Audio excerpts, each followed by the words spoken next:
Learning the violin isn't just hard. It can be pretty excruciating. When you have to figure out how to put the violin on this shoulder, you've got to get your arm just right. You've got to get the other arm to coordinate and do the bowing and make sure the bow is straight. And then you got to get their fingers right. And then you got to get the intonation and you got to get all these things to work together. And it's really difficult. So why would anyone want to do this alone? Well, I did. Now, before any of you jump on here and say, well, how dare you, and the hubris, let me just say I'm actually in good company, in great company. How good? Well, this guy got a statue. So let me tell you about some of the masters of violin who were mainly self-taught. We're going to start with Giuseppe Tartini. He was an Italian violinist and a composer. He was supposed to become a Franciscan friar, but after watching some other violinists play, and specifically Veracini, he ran away and locked himself in a room to practice for a long time.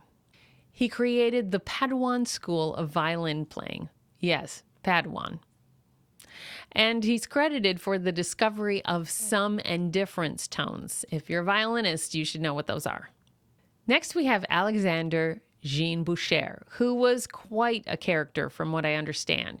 He began as a student, but was largely self-taught. He was also considered to be a charlatan in the music industry at the time because of his flamboyance and extra things that he would add, the ornamentations and stuff. Some people hated it a lot, but other people really liked it. According to Etude magazine, in technical feats, Boucher is said to have been surpassed only by Paganini. And something must have worked because he got the opportunity to work with Beethoven, and Beethoven even wrote him a little piece to play. Our next violinist is an Italian violinist as well, Antonio Lalli. Now, he was also mainly a self-taught violinist. He published 8 violin concertos, 6 sonatas, and 36 capriccios for solo violin. He toured regularly across Europe, but that was mainly due to his excessive gambling debts.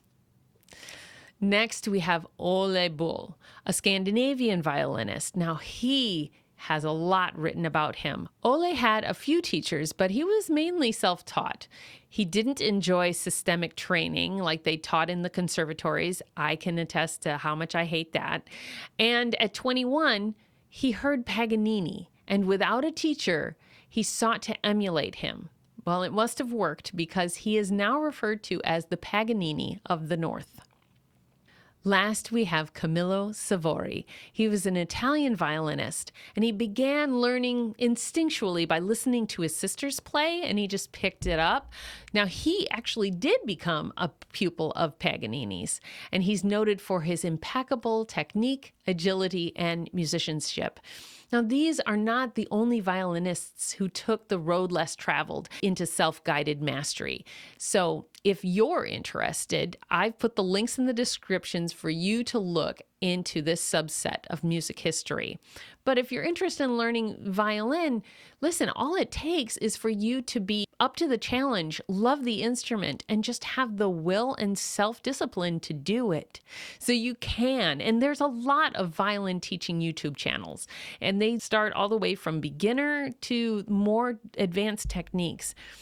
People who are autodidactic, like me, there's a $5 word, it's the perfect place for you to find and fulfill your destiny of becoming the greatest violinist, or to just learn something new, anything.